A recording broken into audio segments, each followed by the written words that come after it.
check email and that sort of thing. So we'll try to make this very interactive today. We do have a decent amount of content to cover, but I please encourage you to ask questions as we go. I hope we'll answer a lot of questions you may have came here with in the content, the presentation, but we want this to be an interactive group, so if you have questions, please feel free to ask them, and it may benefit the group as a whole. So, again, thank you so much for coming. I've got a couple of things in here. I'd love to hear your stories as well, successes, failures, things we could do better. I truly believe that there's no right or wrong answer to a lot of the things we do in relocation, and we're going to talk about some best practices today, but I know each of you have some great success stories as well that could benefit others in the room, and I think we learn as much from each other. So I hope and appreciate that you guys will share any success stories or even failures that you've had over the years. Okay, so let's go ahead and get started and dive in. I think I covered all of this. Real quick, and then I'm going to hand it off to Heather. Hopefully you guys all know me, Jason Exley. If I've not met you, and I think I've met everybody here, but please see me at the break or after. I'd love to chat with you for a few minutes. I try to do the best I can to get around to the offices a couple of times a month, send out emails, attend the sales meetings, so hopefully we've all had a chance to engage.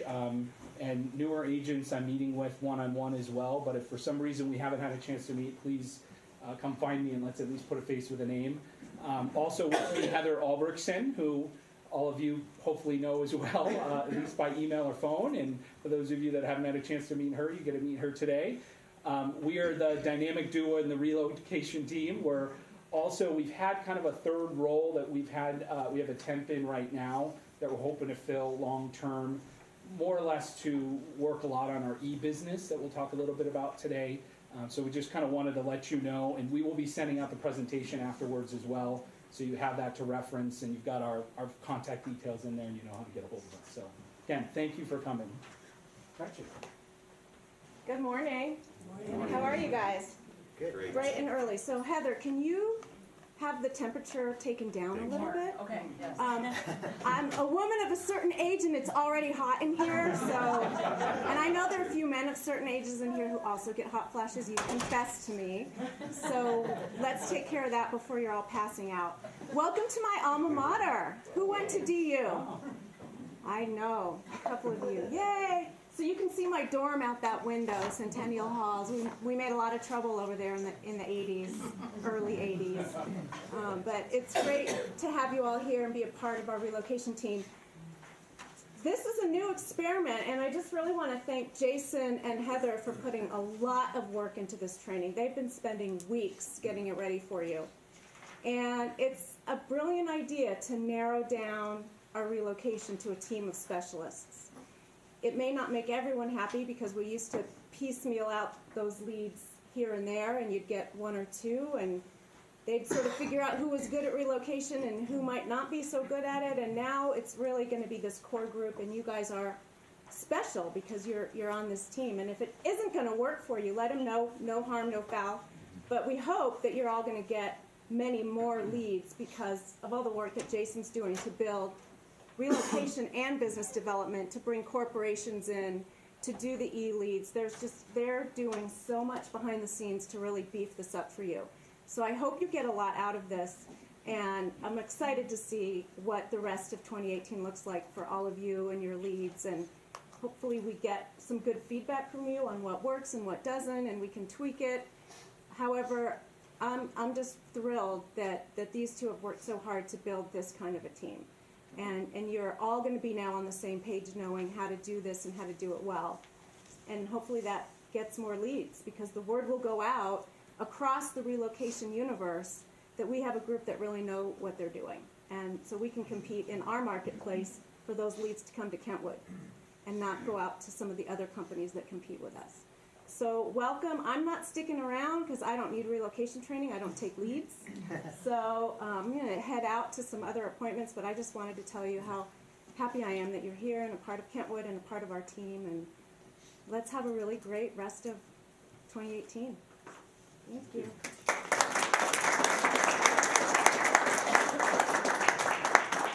Thank you, Gretchen. That's a great segue into, I thought I would start with kind of really sharing what we do in relocation, because I'm sure, we've worked with some of you a lot over the years. Some of you are new to Kentwood. And obviously, me coming into the role towards the end of 2016, I really have taken this and look at the world of relocation differently than my predecessor. So I wanted to just kind of start with that baseline of what is the role of our team. First and foremost, as Gretchen mentioned, I'm wearing a business development hat. I'm out there pounding the pavement, partnering with you, doing everything I can to grow lead generation coming into Kentwood. And we do that through a wide variety of ways that we'll get into today, but working with relocation management companies, working with corporations direct, spending more time and figuring out different ways to grow web-based business, all of which then we're going to push back through the network of agents of you that are in this room. And when we talk about, I feel very confident that we're going to be able to look back at the end of 2018 and really do this every year and look at this team of agents and have offered you, and I say that word offer because you may not always take the lead we give you or be able to take it, but offered you more opportunities than we have in the past. And I feel confident in saying that because, one, we're going to generate more opportunities than we ever have in the past, but because you've opted into this team, we have a smaller pool of people we're pushing these leads out to. So in the past, if somebody would ask me how many people at Kentwood did relocation, one, I couldn't really give them an honest answer, but if I did, it would be like 200 agents or so, because we really ask people to opt out, not opt in. And some of you have heard me say that before. Now we've really kind of committed to having you opt in, doing these trainings, and having you guys here and our commitment to offering you those opportunities. So as we talk about numbers, I just wanted to share, not that I want to look backwards, because I really want to look forward. I believe in that wholeheartedly. But just to give you guys an idea, last year we touched 589 incoming transactions. So 589 referrals came into to Kentwood through those sources I just said, broker to broker, RMCs, corporate business, web. Of those, 272 were from relocation management companies. And I'm sharing these numbers with you because we're going to get into this a little bit, and I want you to know where the sources are and why we play in all of these different sandboxes. 216 of them were from leading RE brokers, so broker to broker through the leading RE network. And the other 100 or so were corporate or web leads. So all three of those buckets are something we focus a lot on and are trying to grow in a wide, ranging way. RMCs, I like to say, is the gift that keeps on giving. They control a lot of corporate business, and I'll hold off some of my comments on that for a minute. Corporation and web leads, that number's up significantly from, the 100 or so from 2016 and before, and we're going to continue to grow that. And then leading RE, you'll hear us talk a little bit about leading RE. Hopefully most of you know who they are and why that's important for us to be in that network, but I just wanted to share that 216 came into Denver from us being part of this global network, which is pretty important. So I'm not going to, neither Heather or I are going to read to you what's on these slides. We're going to cover key points today. Like I said, we will send this out afterwards. Feel free to take notes, write down whatever you want. But we just, want you to know that, a big part of our team is generating business. Another key point I just wanted to make up here is, we qualify the transferees. And we're going to talk a lot about matchmaking today and how when we do get a referral, how we engage with that transferee and how we ultimately offer those referrals to each of you as agents. And then certainly, we want to be a resource for you in a wide variety of ways. It starts with the training today and some of the content we're going to go over.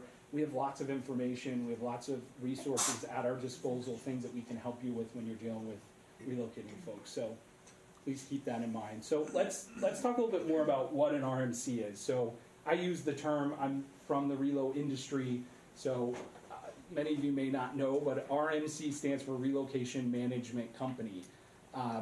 It is a third-party organization that major corporations go to outsource their relocation business. And when I say outsource, and I know sometimes, I just want to be, again, different backgrounds here in the room. I want to make sure we're all on the same page.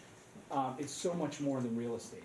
so much more than real estate. So when a big corporation like Newmont Mining here in town works with a relocation management company, or RMC, in this case it's called the MI Group they work with, they're doing it because they're outsourcing domestic relocation, they're outsourcing global relocation, so they move people on assignments and permanently around the world. And within that, that RMC is managing not only real estate that we touch, but household goods moving, temporary housing, shipping pets. They all have a tech platform. They do expense management, so all of the costs associated with that relocation goes through that RMC. They pay the employees' expenses directly and bill the company on the back end. They do tax gross up, so various things, and I know with the new tax law changes, some things changed in relocation, but a lot of items are taxable, some are non-taxable, so they're an expert at that. They do all the gross up. They work with the payroll organization within a corporation, and they have on-demand reporting and things through their tech platform. So an executive at Newmont Mining can go to an MI Group software system on their phone or at 11 o'clock at night on their couch, and they can pull a report on what the spend of that relocation is and how many people are in process, or if they need to know, how many people have we moved to Peru because we're thinking about shutting down our operations in Peru. They can get all of that. So I just want to make sure we understand, because I know we have this love-hate relationship with relocation management companies because they take a fee. But from a corporation perspective, they exist for a reason, and major corporations want to work with them because of all these things that they do. Now, there's different sizes of RMCs. Jason's view of the world is there's kind of three categories. There's kind of the large relocation management companies that do work with companies that move 100 or more people a year, sometimes thousands of people a year. You have your kind of mid-tier, and there's probably 50 relocation management companies total. There's maybe 6 or 7 in the top tier. There's probably 35 in the mid-tier, and these are ones that work with anybody that move from 5 to 10 to maybe up to 100 or 200, that sort of thing. And then you have your lower level boutique firms that really work with people that do one-off, 3, 4, 5 moves a year, and they customize everything for each individual move. All RMCs charge a referral fee. The reason for that is that, and I put something on each of your tables there that I thought was an interesting read that came out recently, and it doesn't go into everything, but it's called Don't Know Jack, and it kind of gives you a flavor for how the relocation industry came from. They used to charge a fee to corporations. They used to charge you, corporation $1,500, $2,000, whatever the case may be, when you initiated them to manage that relocation, and that's where they made their money primarily. They may collect a little bit of money here or there from the different downstream suppliers, which real estate is one of them. What happened years ago is that went away. Corporations didn't want to pay anymore, and somebody had the bright idea to say, let's go to them and charge them zero. Let's charge them nothing to manage their relocation. And what we'll do is, since we control the client, we will then build our supply chain and go to our suppliers and make them pay us. And that's how we'll make our revenue. And that's where, some of the, high level or exorbitant referral fees have come from. In real estate, 40, 42, 45%, is because that's where that relocation management company is primarily making their revenue. They make some from household goods as well. But as many of you may know, household goods shipments are way down. People are moving less these days than they used to, so they're not making as much in household goods. They make some money maybe in temp housing in some other areas, but it's nominal. It's $50, $75, $300. Their main revenue source is real estate, and they came to kind of realize that there's enough real estate brokerages and enough real estate agents out there that are going to want this business, and that they can charge a referral fee and keep their client happy by charging them zero, and in their mind give business to a real estate company where they may not have it otherwise. So just a little bit behind the model. All right, let's keep going here. So I talked a little bit about the different kinds of referrals. I think you guys all know the kind of the 4 categories up here. Again, we're growing this all the time. Our numbers, I look at things, I'm very, I'm very into tracking where we stand month to month and year to year and what we need to do to continue to grow the business. And so we're on an upward trajectory. I mean, I mentioned that 589. I think we're easily going to be close to 650, 700 referrals this year. So we're just to give you kind of a sense of where that growth is coming from. And it's coming out of every single one of these categories. RMCs, we're partnering with more RMCs than ever. We have been signed up or registered as, Kentwood is in the network of XYZ RMC, but that didn't mean we got business from them. Or that didn't mean, when you went and looked at Denver Metro and you found out that they did 100 moves a year that touched Denver and we got 2. So it's really partnering with them and finding creative ways to show, why Kentwood, they should work with Kentwood. And unfortunately, I can't just go to them or meet with them and say, we're the best in town, or look at our market share, or we got the best agents, because that's like the minimum. They know that. We're in their network because of that.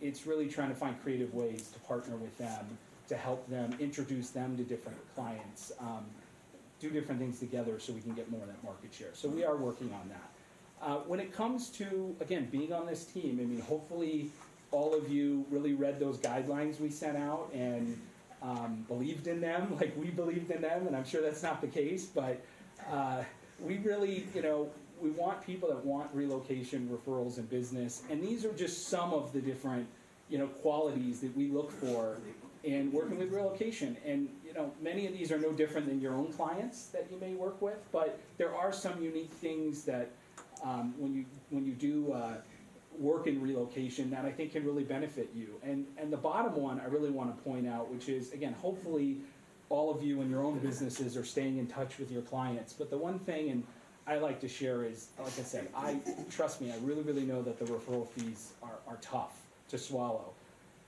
But we've got so many good examples of people that took a relocation referral and paid the 40% and treated that person world class, like they were the best client you've ever had, regardless of whether they were buying a $200,000 condo or a $5 million house. And that person referred more business to you years and years and years. I've actually talked to agents at Kentwood and at other brokerages who have been relo agents who have looked back 10 years in their past, and they've put together a little chart of all the different things that have come off of, in 2006, I got these 5 relo deals. Let me build this web of what has come out of those 5. And it's amazing to look at, that people that really get this and do it well, 10 years later have done 50 more deals because of those 5 referrals that they treated well, that referred more people to them. So that's my, I don't want to be up here and preaching that to you. I know you guys get that, but all of those other referrals, there's no referral fee, There are some brokerages that try to collect referral fees on after the fact referrals that come downstream. We don't do anything like that. So, after that, that's your client to kind of do what you want with. So just keep that in mind. So, again, how are referrals assigned? This is a big thing. We get asked this a lot. We want to spend some time on talking about this. So first and foremost, some of those 589 I talked about, they're connected to somebody already. Each of you do have relationships in the marketplace. So we do get referrals that, have someone's name attached to it already. So that's kind of the agent requested piece. But the rest of it, the company generated where no one's requested, we really are matchmaking. And what I mean by that is, one of the things we've had you do differently this year that some of you, again, may have done sporadically is fill out an agent profile form. And I'm going to mention that a couple of times today, too. And if you don't remember doing it or don't know that it's accurate, feel free to circle back to us and we can redo it. There may be some of you that we reach out to you and say we need more. We asked you what areas you work and you wrote down Denver. And we need more than that because we do get a lot of referrals. We don't get a lot of central Denver, or I think there's a misnomer that we get a lot of Cherry Hills or Greenwood Village referrals. People may end up there, but they don't always ask for that. We get a lot of Golden and Broomfield and Parker and, the surrounding suburbs. Now, they may not buy in those places, but when we're looking to make the match, we're looking at a couple of things. First and foremost may be the area they say. So if they flat out tell us Parker, we're now trying to get really systematic with this and pull up the profile, do a keyword search, and say, who works Parker? So if out of the 60 or so of you in the room, that comes down to 7, now we're looking at that 7. Okay, now the next step is looking at what did they tell us personality-wise? We've asked you for your personality traits, hobbies, lots of other things that help us with the match. So we've asked the client too many times, do you have a preference of agent you work with, or is there certain personality traits that you align with? We're really getting creative at asking those questions so that we can make the match. Sometimes they tell us, sometimes they say, no, don't really care. We do ask about if there's children involved, what are the kids into? What are you into? If you're into mountain biking or kids play hockey or whatever. All of that kind of stuff helps to know about them, but also to know about you. So when we've broken it down to 7 in Parker, if they tell us, their kids are into competitive tennis, and we can look up tennis of those 7, and maybe there's one of the 7 that says they're active in playing tennis. We might look at that and say, all right, that probably feels like a pretty good match then. We've gone to 2 levels. The next thing we're going to typically look at is, the spread of the referrals. And again, all of this is new this year, so please try to keep that in mind.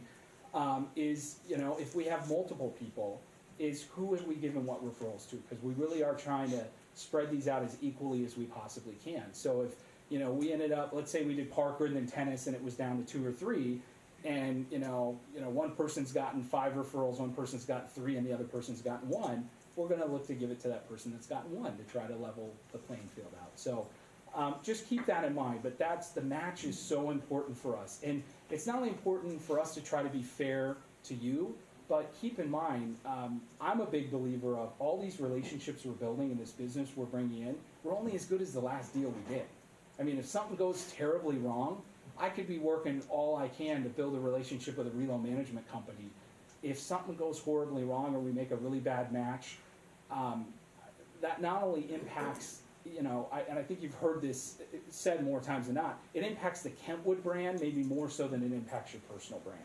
Because they may not remember the agent or come to us and say, don't ever use that agent again. It's more or less going to be, Kentwood, what happened here? We gave you this referral, and why did you do X, Y, and Z? So just keep that in mind. Heather and I really focus on this. We want to offer each of you as many opportunities as we possibly can, but we really, really are trying to make the best match possible. So profile, if you're not sure on what your profile looks like, ask us after this. Follow up with us. Let's get you to have you fill it out again. Let's put more detail in there. There are times that, and I don't want you stretching yourself, but at the same time, if you're willing to work golden, let us know. Because when we get those referrals, we may only have 5 people in this team, or 2 people in this team that say they work golden. So please let us know. Also, I just wanted to mention that from a buyer versus seller perspective, I know we're in a tight market. I know that it's tough with buyers right now. We get so many more buyers than seller referrals. And I think that, hopefully you guys would understand that's kind of what's going on in Denver right now. There's lots of people moving in, there's not a lot of people moving out. And we're going to talk about the buying and the selling process here a little bit later, but I know when we talk to a few of you, you're jonesing for a listing, Relo listing, and we just don't get that many of them to begin with, just so you know. So just want to put that out there. All right, so very quickly, I stole this from someone else, but I kind of like the idea of, within a relocation team, some teams take this a lot more seriously than we do in terms of they won't even give you a referral unless you're at different phases. I don't necessarily look at it that way. I just want you guys to know that we realize there's different folks here in the room that are probably at different points of this spectrum. Our hope is to try to get people on as a level playing field as possible, and it starts with today, and it starts with kind of going through this training, and we are going to do future trainings that are going to go much deeper into things. We're probably going to do one, we're going to talk about the BMA process today and working with relocation listings, and one is a broker market analysis, but we're going to hit it fairly high level. We could do a 3-hour session just on that, and tips and tricks, and and I don't know that we will able to do that because you'll all be asleep, but we may, go a lot deeper in future meetings. So I just want to share that, there are relocation certifications as part of leading RE. That's also something we're going to start tracking. If you've not done it, we may reach out to you and say, hey, here's the link. Please, it's 8, 10, 11 little online courses. They're 5, 6, 8 minutes each. It's something you can do when you have free time. It's a nice baseline to have. Like I said, some relocation departments really look at this in terms of where you're at. We would love to have at least everybody kind of be under that basic category, and then some of you are going to have, who have just been doing this a lot longer and working with RMCs a lot longer, are going to be maybe more on the advanced or the export.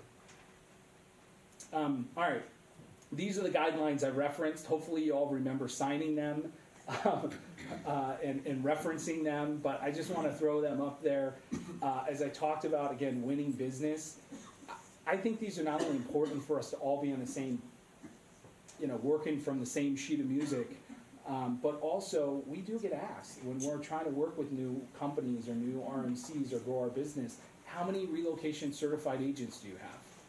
And part of what that is, filling this out, attending training, knowing what relocation is beyond just, I work with buyers and sellers and I've done this or that. So this is kind of our step in trying to document so we can go after some bigger fish and grow our market share within some of these RMCs to say, we do have a set reload team. We do put on training. We do have certain standards. We do ask, we've had everybody sign and agree to certain guidelines and standards of conduct. So I just wanted to mention that again real quick. All right, so I'm going to transition here to Heather, who's going to talk about leading RE for a minute, and we're going to start with a quick video for those of you, some of you I know leading RE, and some of you maybe don't, so this is really quick. And we're just going to play it.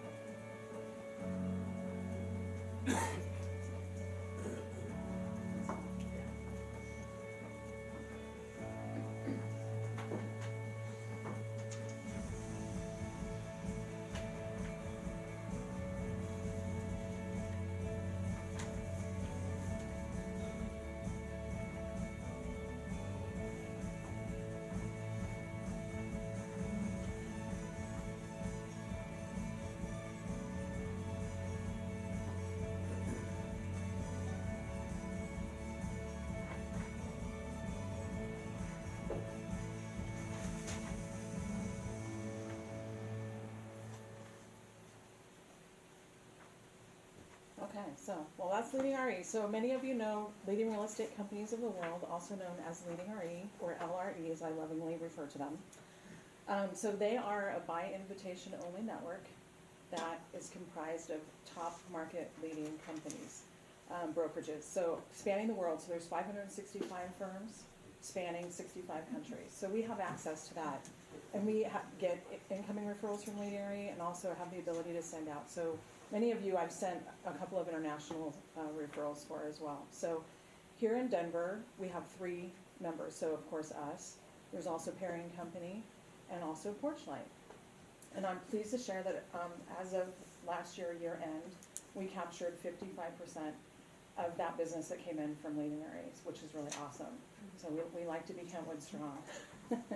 And keep those other members happy too. But of course, pass those opportunities on to you and have it be a win-win. So in conjunction with that, Can you talk up a little bit? talk louder? Okay, I can do that. All right, so, I've got my slicks here. So we do have these wonderful slicks that we get from Leading RE. Our marketing department has branded this. Some of you may have seen these or be aware of these already, but we will, moving forward, start to send these to you with listing, competing listing opportunities to augment your listing presentation to show how we stand up against the competition in our market. So this is all Leading RE member based. And we would encourage you to also use these in your personal listing listing presentations as well, just to really show where we stand out above the rest. And I can send these to you either as a PDF, I can send these to you in digital format, or you can get these from marketing to maybe add to your seller books as well. We'll pass these around if you guys haven't seen these. Kind of take a look. Okay, and again, our exposure with leading real estate companies of the world, we do have global connectivity. So again, for your sellers and buyers alike, if they're looking in other areas, which would be a great resource to find out who our members are, but also to search properties in other areas in addition, obviously, then to Realtor.com. However, this really does show where we capture the market and that we are leading experts in the industry here. And this also on the second handout shows our global exposure as well. So your listings that you have are syndicated to leadingre.com and then also are being able to have eyes on them from all over the world. Many of you may or may not know of leadingre.com. This is again where our listings are syndicated, and then also this is a way for you to see who our other members are locally and globally. We do have, I wish I had a laser pointer that I could show you, but there are some drop downs up on the upper right, but there's also, depending on if people are exploring other places, there's also areas you can search, and I'll have little interesting fun facts and of course properties to search as well. But we would encourage you, if you are contacted by a broker direct, to make sure that that broker is not part of Leading RE. We do have this happen from time to time. If you're not sure, feel free to contact me. It's just like with us. If they are part of Leading RE, they're required to go through their relocation department to facilitate and send that referral through. Same with us as well. So I would encourage you, if you haven't been on leadingre.com, to just go ahead and take a visit. If you are contacted, so registering a buyer or a seller, so many of you have done this already. If you are working with someone and you know they're going to be transferring as part of a job move, we encourage you to register them. There have been times in the past where we've gotten paperwork that's been sent through that's not tied to one of our agents. And we do our best, again, to do that agent match. So if that paperwork does come through and they're not tied to you, we may, not intentionally, but we may assign them to another agent. We have had that happen. And what we'll do is you can do that by phone or by email. Just give a quick call or send me a quick email. And then just to please know that there will still be a referral fee assigned, even if you have a relationship with that buyer or that seller. Okay. All right, You wanna so, go on? yeah. Okay. So we wanted to kind of engage you guys a little bit here and ask this question. So we talked a little bit about Match and how we're out there growing the business. But why would you think, and I hope you guys please give us your answers, there's no wrong answer here, but why do you think home, and again, we're just talking about buyers at this point, home finding referrals are placed with a certain brokerage, whether it's Kentwood, whether it's Coldwell Banker, whether it's Liv Sotheby's? I mean, why do you think? Anybody? Relationships? Past performance. Past performance, okay? The resources that that brokerage has, like affiliations with moving companies and other resources like that. Okay, great. Cash contributions. I hope not, but maybe, yeah. Okay, yeah, Tom? The network relationship. Okay, yeah, Reputation. yeah. Good. I think those are all great answers, and I think there's some truth in all of that. And so we just, we want to make sure everybody hears that and knows that there are a lot of reasons. Here's 3 simple ones, and you guys kind of said it a little bit. Certainly the quality of the agents. All of you are here and are at Kentwood because you're quality agents, but as I mentioned before, sometimes it's harder to differentiate on that point, but there are certainly brokerages, whether it be through Leading RE or through RMCs, that are only going to work with certain real estate brokerages that have quality agents. The first one you may not know as much about, if for some of you that haven't worked a lot of relocation or been involved in relocation policy, but the other thing I wanted to share is that, and we're not going to get into a lot of this today, but at future sessions, that a lot of, when we get business specifically from relocation companies or corporations direct, they want to make sure we're assigning an agent that's going to help them buy smart. And that means a lot of different things, but from a high level, it means, not certainly overpay for something. We had something come up recently where it was, obviously the market drives that, but working with an agent that's not just going to say, oh yeah, pay $200,000 over asking and that'll get you the property. But there's also things like not necessarily buying acreage, out somewhere, or not buying a house with certain, stucco or things like that that could make it hard on the resale side. Because a lot of corporations that move talent know that they may move somebody to Denver, and this happens a lot like in oil and gas and other places, and then they're going to move somewhere else. And a lot of them have home sale programs where they're going to help not only sell the home, but in some cases the corporation is going to buy the home. There's something called a guaranteed buyout, where corporations have in their reload policy, and it's becoming fewer and fewer these days, but still some large organizations like oil and gas companies will buy homes if after a certain mandatory marketing period, if it won't sell in the certain market. If they buy it, they're taking it into inventory and then reselling it, and that corporation's carrying that home that whole time it's in inventory. They're paying the closing costs. They're paying to keep, the yard maintained, the electricity on, all of that. So it's in their best interest to make sure that, and many of them have in their policies where they will not buy homes if they're on acreage or have certain stucco or whatever the case may be. So again, on this first training, we don't really have a lot of time to go into a lot of that detail, but one of the things we want you to be up to speed on moving forward is what are some of these relocation policies? What do they have in there in terms of working with buyers in the certain types of homes? Many times we get some of that and we put that in the notes when we're giving you a referral. And we'll talk a little bit about that in a little bit too about the notes. But I just wanted to let you know that there are a lot of reasons why brokerages do get, and everything you said was perfectly fine and true. And so we're out there constantly, again, trying to make sure we meet the standards and are doing everything we can to get this business and then retain it on the back end. All right, another quick video. And this is, again, talking a little bit about relocation management companies. And for those of you that either haven't moved yourself or haven't spent a lot of time, this person in the video here is Susan Schneider, who's actually the president of a relocation management company called Plus Relocation out of Minneapolis. Very dynamic lady, but she's doing a little acting in this video, putting herself kind of in the role of a transferee and what a transferee goes through. And I thought it was kind of interesting for you guys to see this. And The promotion in California, I cannot believe it. We're bringing power out there. I cannot believe it. I can do this. I've been a soccer mom. I'm disciplined. I'm calendared. I'm organized. I can do this. We sat down and told the kids tonight. I've got a 17-year-old boy and a 15-year-old girl. We said to her, honey, what do you think? And she stood up and said, thank you for ruining my life. I'm not going.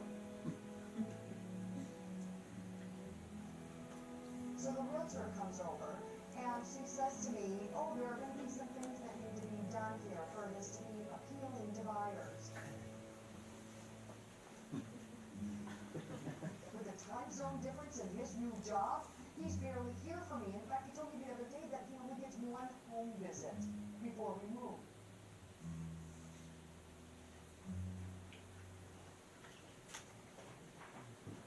But now all of a sudden, I've got the closing company calling me, and the title company calling me, and the mortgage company calling me, and they're telling me all these things I have to do.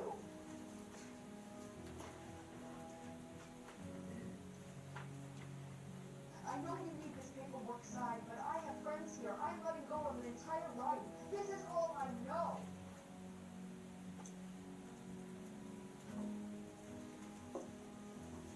It's funny, I don't feel like anybody's really taking care of me. We've got all these people who are doing part of the process, and they're really helpful as individuals. But collectively, nobody is helping me get through this.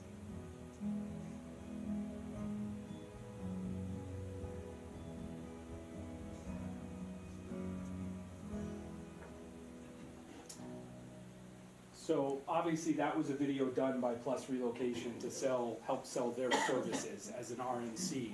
But I thought it was interesting to see, and Susan's very dynamic, but I always try to put myself in the shoes of other people, in life, no matter what I'm going up against. And certainly, in my job at Kentwood, I do that as well. There are many times we're talking about a situation, and you guys may not know it, but I try to put myself in your shoes, depending on what we're working through together. And again, this is a nice segue into talking a little bit more about relocation management companies and working with buyers and why they exist and the different roles that they have. So, again, I'm not going to read all this to you, but when someone's relocating and they're going to be a buyer, what we kind of have down here is the different roles and responsibilities. So, like she said in the video, I mean, they're often juggling many, many different things. Most of the time, they're not necessarily involved in selecting an agent. The relo company comes to us or the brokerage comes to us, and we're really helping assign that agent. Now, certainly they can say, I don't like that person, or I want to work with Bob at this company, or whatever the case may be. But more times than not, on the buy side, and keep in mind, we're going to talk just about buyers for a minute, they don't really necessarily pick who they're going to work with. So these are kind of what they're going through. And the bottom point is also kind of critical in that in the relocation management space, sometimes I hear people talk about benefits. What benefits are they getting? And, we're not getting. It is important for us to get better at understanding what they may be receiving or not, specifically as it relates to real estate, buying, selling, that sort of thing. However, just because someone doesn't get any benefits doesn't mean there's not going to be a referral fee. So again, as I talked about the way these relocation companies make their money, it's not tied to the benefits. That's kind of an old school way of thinking of it is there are still some companies that say if you don't work with this company or if your real estate agent won't pay a referral fee, we may not pay for XYZ and closing costs or whatever the case may be. But most of it's not that way anymore. It's more contractual. It's that the corporations sign up with the RMC and they built their profit model around receiving certain referral fees. That has nothing to do with what the policies of the relocation company are, the benefits being received. And thus they pass that on to us as a downstream supplier. So just keep that in mind that we will be sharing more about what benefits people have. Like BP is a good example for some of you that have worked with a BP buyer. They get a pretty unique benefit at the closing table to help them around home purchase. That's important for you to know. But just because other people don't get that doesn't mean, like I said, there's any tie to a referral fee. From a relocation management perspective, you can kind of read this, but again, the big part is that they typically do not, on the buy side, advise the homeowner on real estate in any way, shape, or form. They're looking for us to do that and you to do that as agents. And they are juggling a lot of things, as we've talked about throughout. They're talking to them about taxes and housing, and like I said, this is even exponentially larger if we're talking about an international move. If we have somebody moving from France into Denver, there's even a lot more that the RMC is doing around helping them get bank accounts set up and get a work visa and so many other things. So just keep that in mind. And then, obviously from the company's perspective, the client, the ultimate, or one of our clients, I should say, they're looking for outstanding service every time, right? Every time with every person, and we want to provide that every time. But also, there are some that do what's called an in-house program. So here in town, Johns Manville is one of them. If any of you have ever worked with us, they're a client of ours. They don't work with a relocation management company, but they basically are one themselves. So they're not your traditional corporation that's just going to hand us a move. They manage things. They collect a referral fee themselves. So it's a little bit of a unique model. It's also kind of an older school model that's gone away in a lot of corporations because they need to have somebody with a broker's license within the company to collect the referral fee and that sort of thing. But there are still companies that do that. So sometimes the company can ultimately be like an RMC.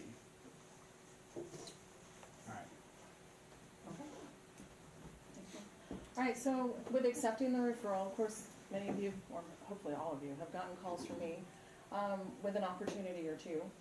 So with that, the key points here is just, again, I know we're getting into the busy season, but please, if you don't have time to help and give 110%, please don't accept the referral. Let me know, and that's okay. But the hope is that you'll be able to give that 100% to the opportunity that we send your way. So just communicate that with me, and I'm happy to keep you on mind for the next one. And then the information sheet, you accept the referral, and then what'll happen is you'll get one, potentially 2 emails from me after that. So this one in particular, moving forward, I'm really hoping for 100% participation on this one piece, and I don't have my laser pointer and I'm too short. So, so this will have all of the information pertaining to where the source of the referral and of course the client information, Any criteria that they've shared with me will be here, and then also in the notes. Really important, I get this question a lot, and I'm always happy to answer questions, but this will be in this section, anything that I've learned from when interviewing that client. And then also, it will also highlight that $295 Kentwood fee, whether or not it does apply. With corporate referrals, it does not apply, but broker to broker, web leads, other sources, it will apply. But, so moving forward, this is the part I want you to really hear me on. So this very top link, it says click here to send a response. If you can, please, once you get that referral, just click on that link, let me know you got it, and that you're reaching out right now, or I'll reach out this afternoon. It just makes it a lot easier, so I know and I don't have to think about it, because like I said, we are getting busier in our department, which is awesome. But then that way I know that you've made contact, and I can let the referring source or the origin source know that you've made contact or are reaching out. Let me interject one thing. The other thing we wanted to make sure we mentioned is, I know some of you are part of teams. When we do make a referral and a match, it's with you, not your team. So please know that, remember that, and chat with us. I mean, if there's something going on or you can't handle it, please let us know. It doesn't mean that someone in your team can't handle it, but we want to have a discussion about it. We don't just want it to be a, hey, I can't handle this, or I'm out of town. We know that you're busy. We know that, you guys can have a life and travel and enjoy your family, and that's fine. And we try to ask those questions up front when we're assigning a referral. But we are typically matching, and if we don't have, again, a profile for everybody on your team, let's get that done, because we want to try to make those matches direct as much as we can. Even those of you that aren't on a team, I know when you travel, you usually have an agent that's a friend or something that will backfill you. That's okay, and many times, we're not saying that doesn't mean you can't hand that off to them, but please just consult with us. Let's make sure it's still a good fit. And let's kind of talk through it before we just do it, because we've had some situations where that's happened and we haven't known that that's happened, and we hear stuff from the client or the transferee, and we're trying to put out a fire then. It's amazing how some of the politics of these referrals, somebody goes out with somebody and then they go tell their counselor at the Relocation company, and then they're calling us saying, what the heck's going on here? And then if we don't know, we can't help support you. We're then saying, well, let us find out, and then we're trying to call you and say, we gave you this referral, how come, Sally ended up with it? So just please, yes, more. That makes sense as a buyer, but as a listing agent, I'm assuming that if we get a referral for a listing, it is very well known that we're selling it as a team listing, and that would not be something that would need to be consulted on? I think we still want to know about it, and again, it can help when we're making the introduction of you that, hey, that this is a team, and that there could be times, we want to know from you if you don't think you're going to be there at all. That may be an issue for us, to be honest. If you say, well, it could just be if we have to go show, people the house or be there for 10 different buyers showing up, I may not be able to be there every single time. There need to be someone on my team there. Okay, that's doable, and that just may be something we want to make sure that the seller understands at the time when we're initially meeting with them. So I guess my point with all this is, let's just communicate with each other and share with us what's going on. It doesn't mean we're going to pull the referral from you. We just want to know what's happening, and there could be some cases where we might have given you the referral because you work Broomfield. Well, that person on your team may not work Broomfield, so it may not be that simple. Okay. And again, it's really just so we can keep everybody in the loop. So it's all about communication. That's my primary role. Is I have to. Also, in addition to obviously interviewing, I have to get those updates timely from you, because I have to let the origin source know what's going on. And especially with the relocation management companies, a lot of times they want updates every 2 weeks. So any pivotal or steps along the way where something, if you're starting to show or you're under contract, I love it when I get an unsolicited update. It's awesome. So keep those coming. Okay. So what would you do? So you're just starting to work with a new relocation buyer. Your first meeting's on Saturday morning at your office, and the plan's to go view properties all day long. They come to the meeting with a list of properties they found last night online. With some of those properties they want to see being outside of your coverage area or area expertise. What would you do? We kind of just talked about this a little bit, but again, there's not necessarily a right or wrong answer. We're just curious of your thoughts. This happens. So Any thoughts? You go anyway. Okay. I mean, you just figure it out on the fly. Isn't that what we all do every day anyway? Okay. Unless it's outside of the state, you do it. Real estate's real estate. Fill up your gas tank. And I think, I mean, you're right. For most, if it's, we're talking about buyers here. If it's a buyer and you think you can still handle it, we gave you the referral. They said they're interested in Centennial. Everything's Centennial, and then you meet them at the office. You're planning on showing them you got 8 properties lined up in Centennial, and they say, you know what? I was looking last night, and I think I might want to look at Longmont too. I guess our thought is that if you're willing to show them Longmont, you figure it out, and that's great, and take good care of them. If you're not, what we hope, again, back to communication, is you pivot a little bit, and you say, you know what, or maybe your timetable doesn't allow that day, whatever the case may be, is that you let them know, oh, I'm sorry to hear that, I've got these 8 lined up in Centennial, I'm happy to show you that, but I don't really cover Longmont, I don't know the schools, I don't know a lot of the questions you're gonna have, or I don't have time today. So it could either be a pivot like that to where I'm happy to show you tomorrow and I'm happy to do some research, or I don't cover it at all and I'm gonna go back to our Relo team and let them know, and I bet you they could try to get an agent assigned this afternoon or tomorrow that can help show you Longmont. So just know that that's an option. I mean, there's not a right or wrong answer. We're happy to have you keep it if you're willing to keep it and do the work and show them. But if not, know that we're happy to have you come back to us. We've had a few referrals that have happened like that, maybe from the get-go more, where they've wanted to look in 2 kind of opposite areas, and we've kind of assigned 2 agents and kind of worked it out to where, one agent that really works this area and one agent that really works this area. So that is an option for you. We just want to make sure you know. Another thing I wanted to add too is it seems like lately we're getting a lot more referrals where people don't even know where they want to be. I mean, we've got folks looking all the way up north and then all the way down south. So those are tougher for us to assign. So, did you have a question? No, I just wanted to know, because we do get referrals, as you know, that we're working that are going down to Monument as far. Right now, we're not, as an organization, part of the Springs, and we have a discussion, because we can't get into half those properties without making phone calls to the agents. The MLS, you're saying, right? We just, because we belong, but the county doesn't. Yeah. But we used to belong, let me correct that. But, so that's just wondering, like, moving forward, how we address that, because it was a feather in our cap, and it's not now. Yeah. Well, that's good. Yeah, that's good for us to know. I mean, I don't know why we're not part of the MLS. I guess those are some questions I could ask. So, Our leadership to say, is there a cost benefit there to do it if we're selling? because I mean, that's, right now, Monument's right there, Fast Rock Monument, a lot of the agents in the Springs are taking the Monument listings, so. Well, isn't that true for going up north though too? Yeah, but we belong to it. Yeah, and that's a good, I mean, it's a good point, Stephen. I know I've talked to a few of you one-on-one on this, but again, it's worth everybody hearing is, I'm a big, big believer of, we talked about the Leading RE network and all that, about keeping as much as we can in-house at Kentwood.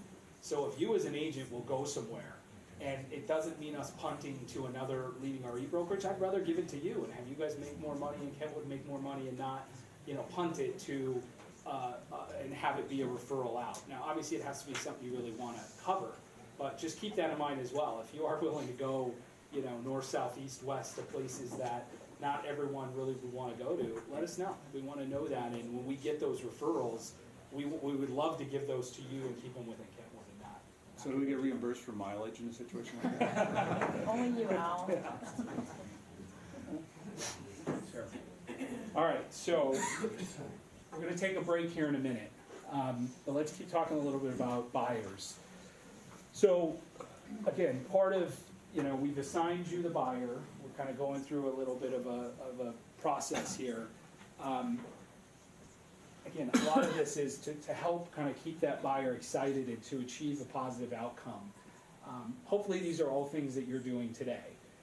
The one thing I really want, a couple of things I want to point out is, selling the city. Again, we do get a lot of buyers. Hopefully that's part of kind of your pitch anyway. If we get someone that wants to do a tour, we are getting more and more candidate tours. And we love that. I mean, as I'm out there from a business development standpoint, the earlier we can get in, the better, because then we're gonna get that buyer. We're not worried about them using another brokerage or another agent. So when I'm meeting with companies, I'm using this as a sales point to say, let us work with your candidates. You know, if you're bringing someone in on a final interview, we would love to take them out and tour them.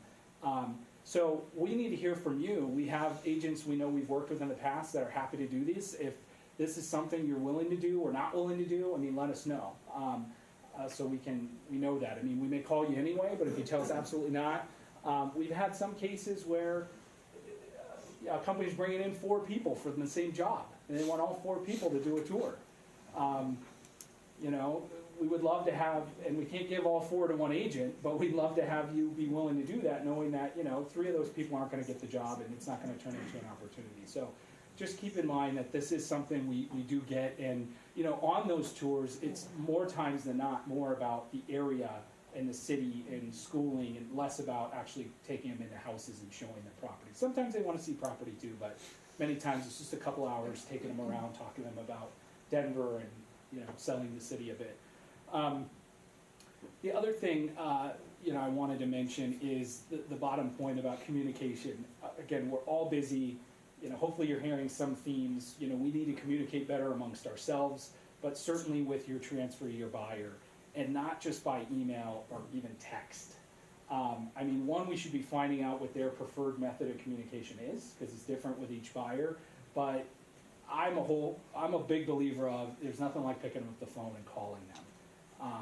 And that doesn't work for everybody, and I know some people, you leave messages or they won't call you back, they'll text you back or they'll email you back, but figure out what works best for your buyers. But please, you know, over communicate with them on the whole process. I think it's going to make it smoother, and we're going to get better feedback at the end as well. So just keep that in mind. All right, so on communication note, so now you have somebody that, you know, is coming in on a house hunting trip, let's say, or relocating for the, you know, for their actual move date. Not everyone gets a house hunting trip. So here are just some best practices as well, and things to keep in mind when preparing, you know, for a visit with somebody. We talked kind of about the communication. I stole my own thunder with that. I mean, you can read that quote. I heard from my agent once, and then no communication until I arrived. You know, that's something we hear sometimes. So just over communicate as much as you can. Again, we know you're busy. Even if it's a quick something at 8 o'clock at night when you're home and you have a minute to think about it, please over communicate. And then when you prepare for a trip, so we have, hopefully you guys have all seen, where I put all my things. Oh, he's using them as a stand. If I pick one of these up, is that going to mess up? You're fine. Okay. All right, let's see if I can do this. So you have the Denver Relo guides on your table. We also have these really nice things we worked with marketing to develop that are kind of our own internal relocation guides with tons of good information about Colorado, the buying process, the selling process, school information, all kinds of useful stuff. So there's a few copies up here. You guys can come take a look. We have all kinds of one-page slicks and different things. So if you're working on putting together a packet or something for a buyer, you know, let us know as well if you need information, or we can send you PDFs of things you can print on your own. We can, you know, there's different materials available for you. So just know that. But I still find, and again, I know this is a personal preference, so some people don't want you to print things or kill trees, but hand people something tangible when they're coming into town, something to remember you by, to remember Denver by if they're doing a tour. We've been getting a lot of requests lately for maps. Heather did a great job at creating a little map that we can print that's available that kind of shows all of Denver. That's kind of a nice thing too, sometimes for people to have when they're in the car with you. Yeah, what do you say, Matson? That was great. You like the map? I saw it, that's the best map I've seen. Good. Come on. Good. Can we There get you them? go. Yeah, where is Yeah. the document? Yes. How can we Kiss get up. them? It's in the back. Kiss up, yeah. So we can we send, what format is it? It's PDF, so we can send it out. It does print, I think, 11 by 17 paper. So as long as you're able to print that, we can definitely send it around. Yeah. How far does it go from where to where? It goes way up north in your neck of the woods. Like how far? It hones in on Erie, and it's like, And you are here, right? Yeah, so I mean, it's encompassing, it doesn't go up to Port Home, so like Longmont, Erie area, and then down south, I'm not sure, but I can send it to everybody, so. Great. Yeah. So, and we can send you some other things. We'll put together a package, maybe PDF, and send it out to this group so you have it, and then you can print on your own, or if you want us to do, yeah. Can we have a digital copy of the books? Yeah, absolutely. Yeah, absolutely. All right. Why don't we stop here for a minute? Still talking about buyers. You know, positivity, I think, is a very important thing. So, you know, encouraging people, being an ambassador. I talked about that with our tours. You know, I think we're all very resourceful. You know, I always had a saying, which is I don't like to say no. I like to say yes, but. So when somebody asks for something, it's not, no, I can't do that or whatever, but yes, but maybe there's a cost, or maybe it's going to take time, or maybe that sort of thing. So, you know, hopefully, you know, when we're working with relocation buyers, we want to be resourceful. Even if you guys don't have the answers, again, please leverage us as resources, as I mentioned before, and hopefully the collective group of us, there's not much we can't answer or help any of our buyers with. From a buyer agency agreement perspective, we put this in here because this has come up with a few of you. I'm certainly not here to tell you, you know, how or when to put a buyer agency agreement in front of somebody. I will say though that there are some relocation companies that don't want us to do it. They want the transferee to have some flexibility. And I think from a Kentwood perspective, my experience has been, you know, if we, in the few chances where we've had a buyer that we've had under a buyer agency agreement and maybe it just wasn't a good fit and they've wanted to get out of it and work with somebody else, we've allowed them to. I think our company culture is to not force them to keep working with us. Obviously, there's other brokerages that don't do that. I mean, we've seen it on the other side where we've had people that wanted to work with one of our agents and they're under a buyer agency with someone else and they can't get out of it. I mean, they're forcing they're withholding or forcing it. So from a relocation perspective, there are some RMCs that do not want, if they're giving us the buyer, they want that buyer to have that flexibility. So just know that there could be times we would let you know that, again, in the notes, and when we're talking to you about that situation. Doesn't mean they're going to leave you. I mean, you still do a great job and service them, and they're going to work with you. We've had very few situations where this has become an issue. We just want to make you aware of it. Okay? Again, back to communication and, you know, changing plans. We get things happen.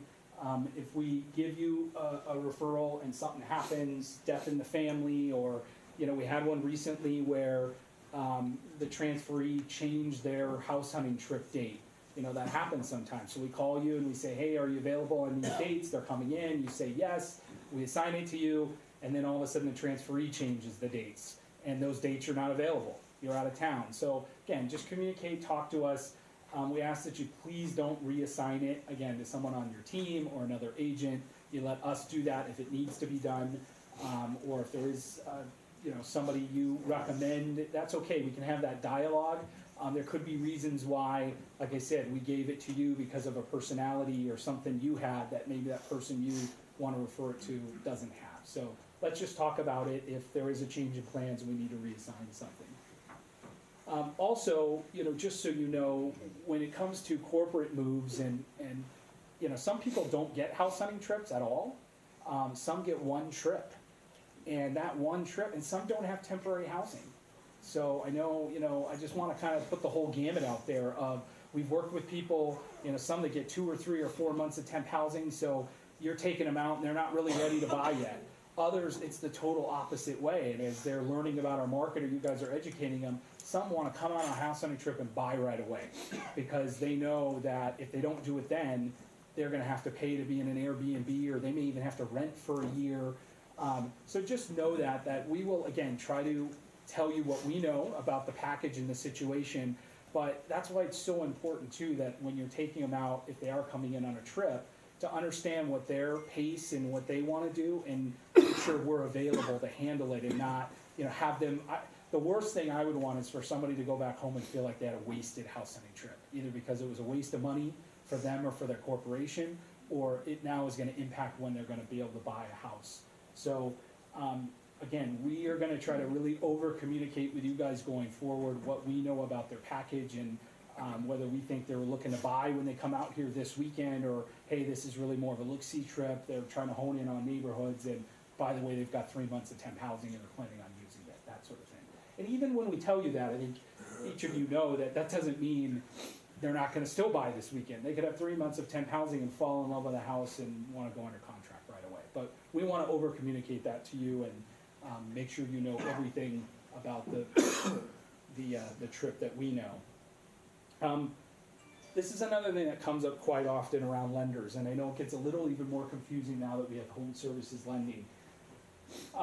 So I'll start from the bottom up. You know, if there's an opportunity for us to get home services lending in on an opportunity, we're gonna do that. Meaning we hope you guys are too, but we are going to, you know, initiate home services lending, try to get them pre-approved. Doesn't mean they have to use them, doesn't mean they, you know, they still get to decide.